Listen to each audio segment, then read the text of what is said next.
Good morning. The scripture reading for today is Ecclesiastes 4, 1 through 16. Then I returned and considered all the oppression that is done under the sun. And look, the tears of the oppressed, but they have no comforter. On the side of their oppressors there is power, but they have no comforter. Therefore I praise the dead who were already dead, more than the living who are still alive. Yet better than both is he who has never existed, who has not seen the evil work that is done under the sun. Again, I saw that for all toil and every skillful work, a man is envied by his neighbor. This also is vanity and grasping for the wind. The fool folds his hand and consumes his own flesh.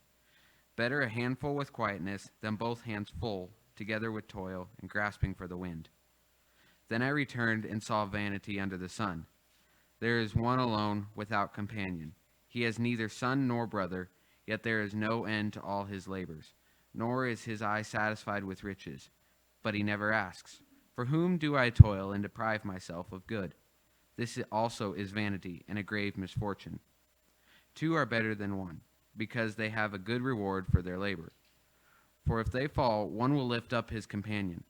But woe to him who is alone when he falls, for he has no one to help him up. Again, if two lie down together, they will keep warm. But how can one be warm alone? Together, one who may be overpowered by another, two can withstand him, and threefold cord is not quickly broken. Better a poor and wise youth than an old and foolish king who will be admonished no more. For he comes out of prison to be king, although he was born poor in his kingdom. I saw all the living who walk under the sun. They were with the second youth who stands in his place. There was no end of all the people over whom he was made king. Yet those who come afterward will not rejoice in him. Surely this is also vanity and grasping for the wind.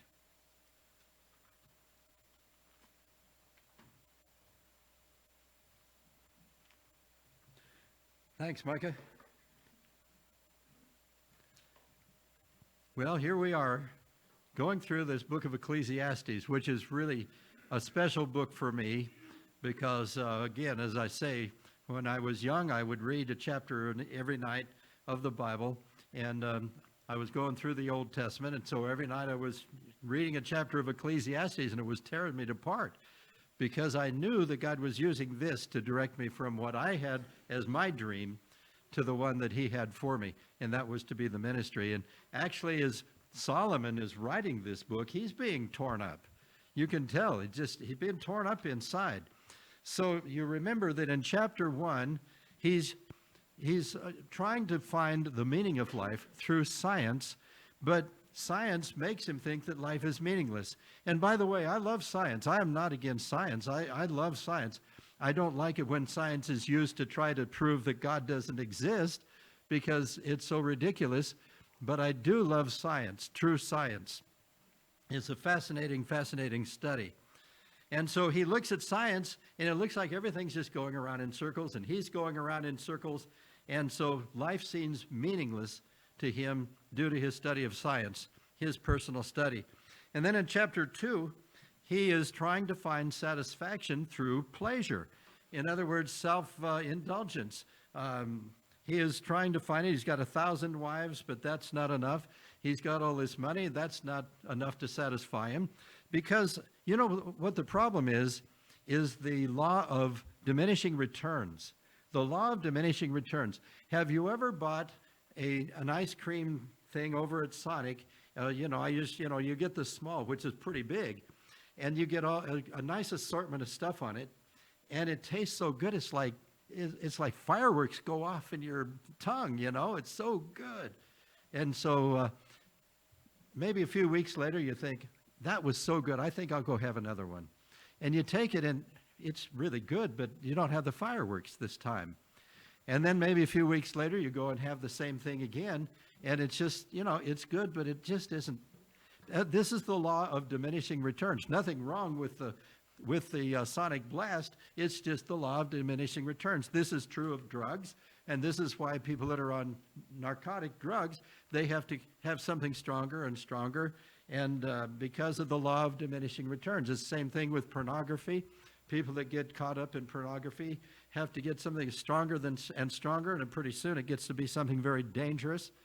And so this was happening with Solomon. I think he was trying to find satisfaction in life, but because of the law, through self-indulgence, but because of the law of diminishing returns, he wasn't being satisfied. Then in chapter 3, he thinks, well, maybe the routines of life will give me at least some stability and some peace. But instead, it just makes life seem monotonous to him. So nothing seems to be giving him the satisfaction that he's looking for. So in chapter 4 now, I think he's decided to look at life objectively, to find out what is happening, what is wrong with him. Why isn't he right with life? And I think he's trying to get real here. And so I think that's what this chapter is all about. He begins to examine things, comparing things, and he's finding out maybe he's getting a little bit of wisdom here. So let's take a look at this chapter 4, because you remember in chapter 3, he has 14 pairs of opposites. You remember that? Birth and death and so on. 14 pairs of opposites. But now we see 7 eye-opening contrasts. He's contrasting things.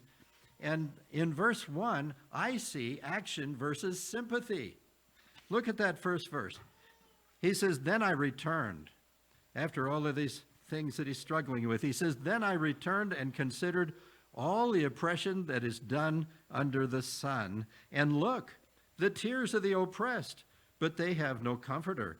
On the side of the oppressor there is power, but they, the oppressed, have no comforter. Now, I want you to notice something. Here is Solomon. He feels their pain. And I think that's a good change in his life, because he's all through these first 3 chapters, he's thinking about himself. And that's bringing a lot of trouble into his life. But now for once, he's thinking about somebody else, and he's really feeling their pain, the pain of the people who are oppressed in the world. But you notice something that's missing? Solomon is feeling their pain, but he's not fixing their situation. He's the king of Israel. He says there's people in other countries that are oppressed, so maybe he should have gone and talked to those kings, and maybe he could have lessened the oppression of those people. But even worse than that, the fact is that some of the suffering in Israel was because Solomon himself was an oppressive king. He was. I don't mean he was a cruel king. He wasn't killing a lot of people, but he raised taxes on them to the point where it was oppressive. He even had to use slave labor, I'm sure, or at least people had to, not being paid very much to. If you go to Jerusalem, you'll see that a lot of the things that are built there are built with these enormous, great big slabs of rock. And somebody had to move that stuff and pile it up and make these monuments that he did. And I know that he was an oppressive king because after he died, his son Rehoboam became king.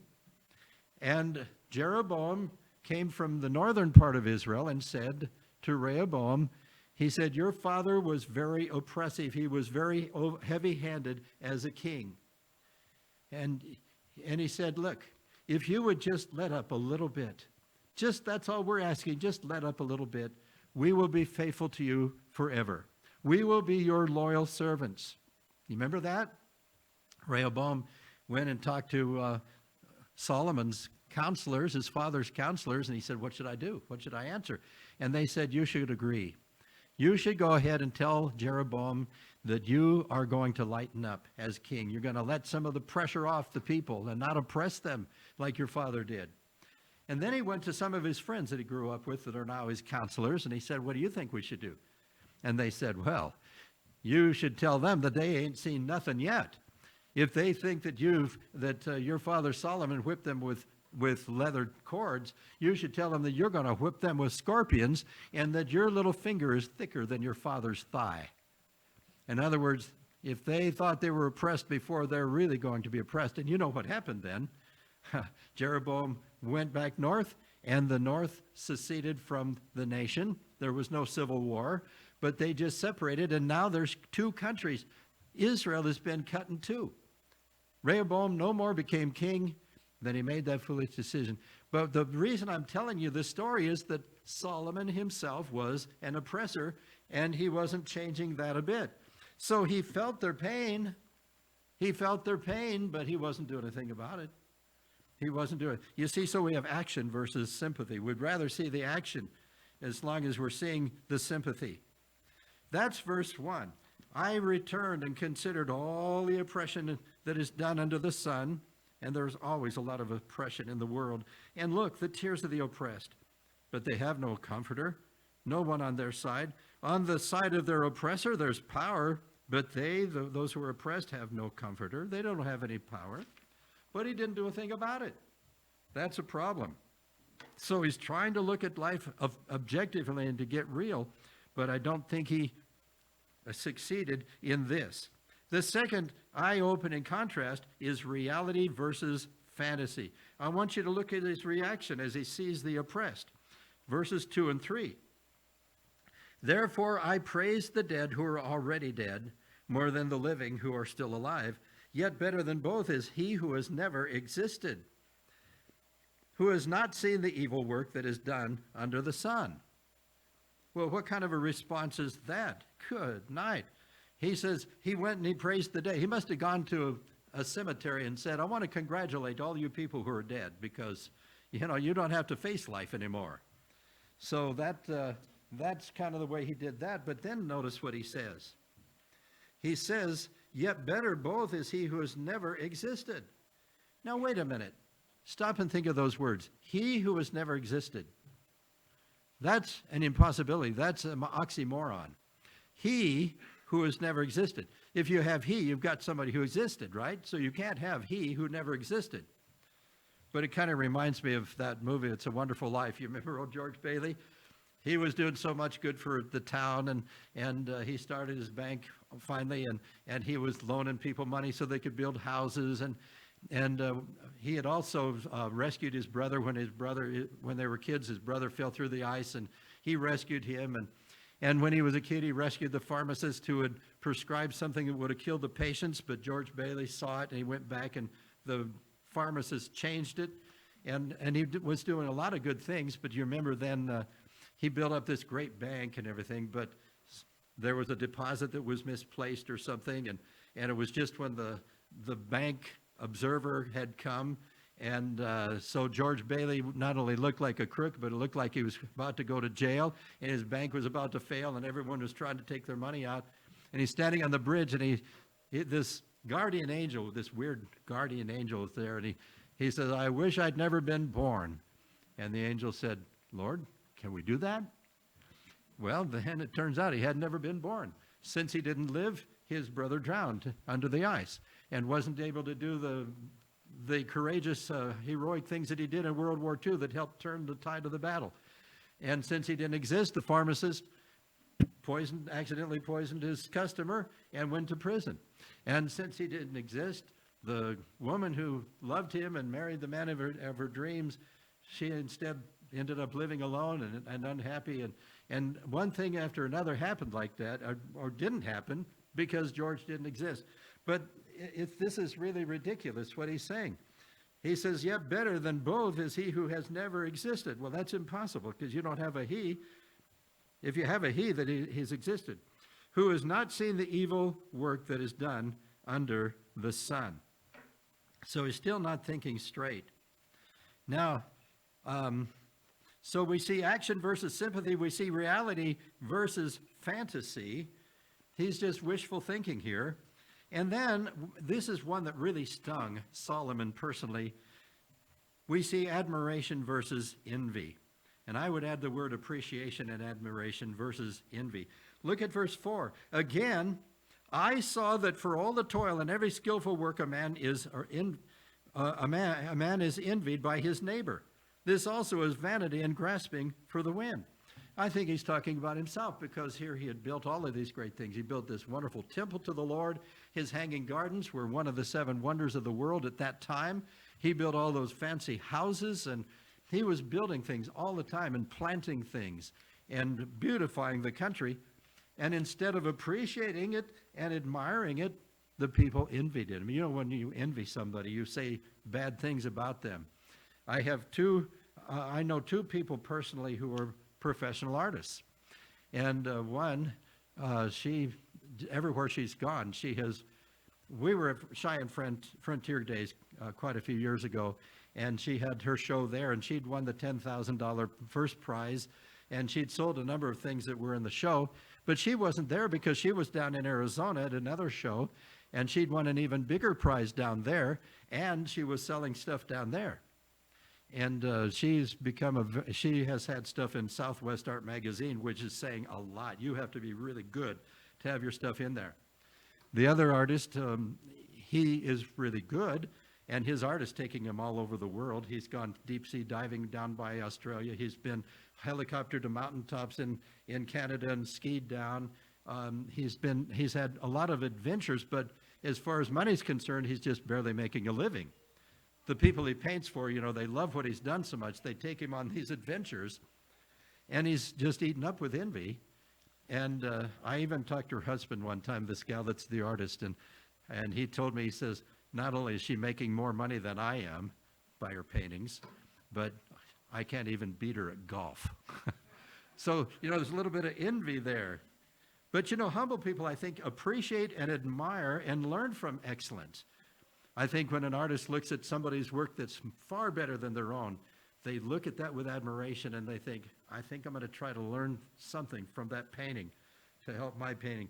But you see, admiration and appreciation versus envy, and this is what was happening to Solomon. Instead of praising this stuff and being inspired by it, they were saying envious things behind his back. So you have action versus sympathy, reality versus fantasy. And in verse 4, he says, again, I saw that for all toil and every skillful work a man is envied by his neighbor. This also is vanity and grasping for the wind. The next thing we see, the next eye-opening contrast is ambition versus laziness in verses 5 and 6. He says, the fool folds his hands and consumes his own flesh. Better a handful with quietness than both hands full. Not a bird in a hand, that's not from Solomon.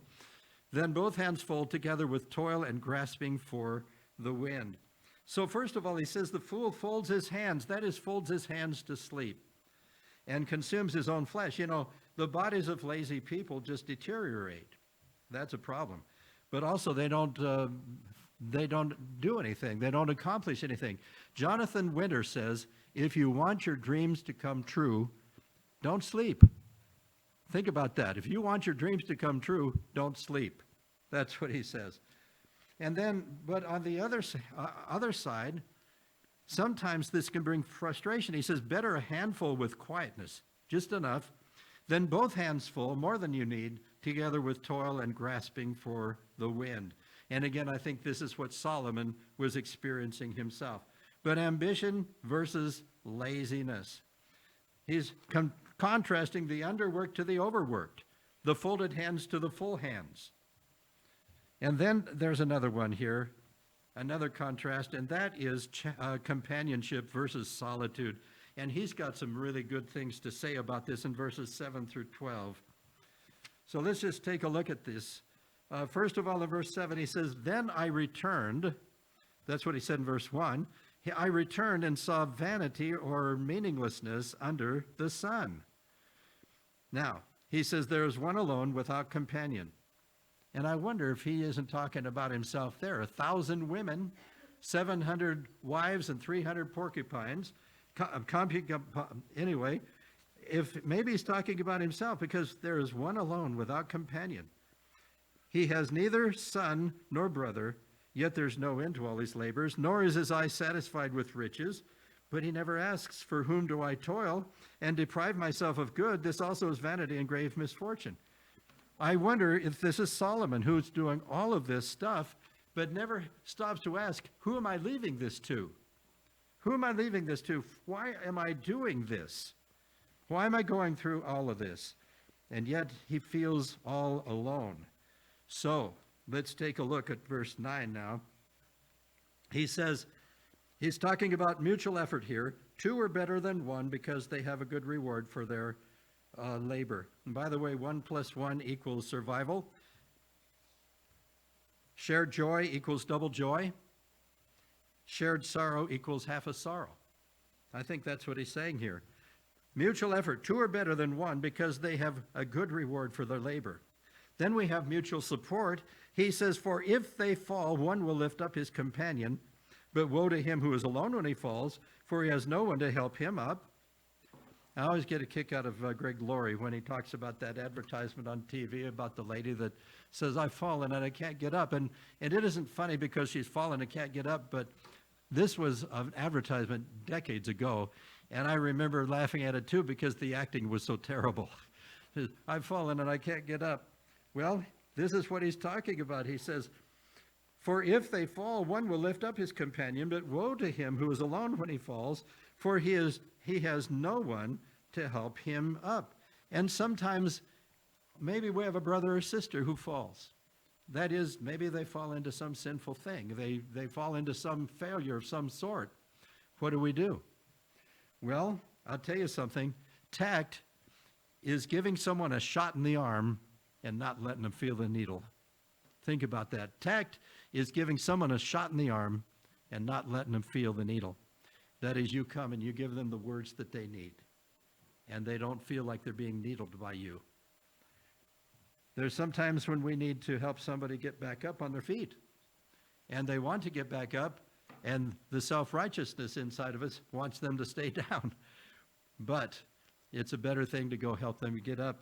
And tact is giving someone a shot in the arm without letting him feel the needle. Now, there's mutual encouragement, verse 11.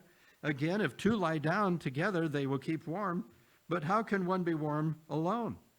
So you have a couple of guys that are out camping, and they're in a pup tent, and all of a sudden they're caught in a terrible freezing storm. What do? They've got to huddle together for survival. 1 + 1 = survival. So if two lie together, they will keep warm. But how can one be warm alone? And then we have mutual strength. Though one may be overpowered by another, two can withstand him. You're fighting, you're sword fighting somebody, and you're losing the battle. Somebody comes to help you. Two can withstand.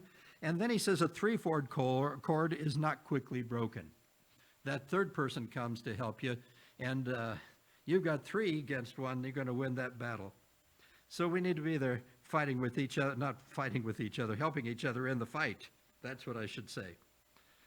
Now, we have companion versus solitude in verses 7 through 12. And then wisdom versus foolishness in 13 and 14. And again, I think he's talking about himself. I think this is autobiographical. Verse 13, better is a poor and wise youth than an old foolish king who will be admonished no more. I think that's how Solomon saw himself after he'd fallen away so far from the Lord, an old foolish king, because he was out of fellowship with the Lord till he was an old man, and his life was almost gone. Verse 14, for he comes out of prison to be king, although he was born poor in his kingdom. Well, those two things didn't happen to Solomon. But he says, I saw all the living who walk under the sun. They were with the second youth who stands in his place. In other words, you have the young king, maybe becomes the old king, but then there's another youth who comes in his place. There was no end, verse 16, there was no end of all the people over whom he was made king, yet those who come afterward will not rejoice in him. Surely this also is vanity and grasping over the wind. So this is legacy versus permanence, and I don't think, when we raise our children, we're hoping we're building a legacy, don't we? We want our kids to grow up and be successful, but I don't think Solomon was interested in legacy. I don't think he was happy about the fact that there was going to be someone to come and replace him, because I think he wanted permanence. And I think there's something in all of us that think, I hope that I'll be the top dog permanently in this position. I hope that it'll always be me, but it won't, because we all eventually die. We get old and die, or we die young, but we all die eventually, and we have to be replaced, or we get too old to do the job and have to be eventually replaced. So there's legacy versus permanence, and Solomon sees that he's getting to the point where he is going to be gone, and there'll be somebody after him, and he doesn't like that. He isn't interested in legacy, but he is interested in his permanence. So he's looking at life more objectively, trying to get real. He's still struggling, I think. But there are just so many things that need to happen for him to really get right with the Lord. You know, in our own lives, it's the same thing. It's always a process, isn't it? No matter where we are in our walk with the Lord, we still have some to go. We never reach perfection. We never reach the place where we don't have to be stronger or wiser or have more faith or love. There's never a time when we get to that place. There's always growth that needs to take place. We do need to look at our lives objectively, and we do need to be real. Solomon, I think, was trying that, but I don't know if he really succeeded. But anyway, Heavenly Father, we just pray that sometimes we learn from people's mistakes. We look at Solomon and trying to find meaning in science. Well, yes, science is wonderful, but not when it's dedicated to trying to prove that you're not existing. Trying to find satisfaction in self-indulgence and even sinful pleasure. Lord, help us to see that our satisfaction is in you and in you alone. And Lord, help us just to walk with you, to love each other always, and to be the persons that you want us to be. I pray this in Jesus Christ's name. Amen.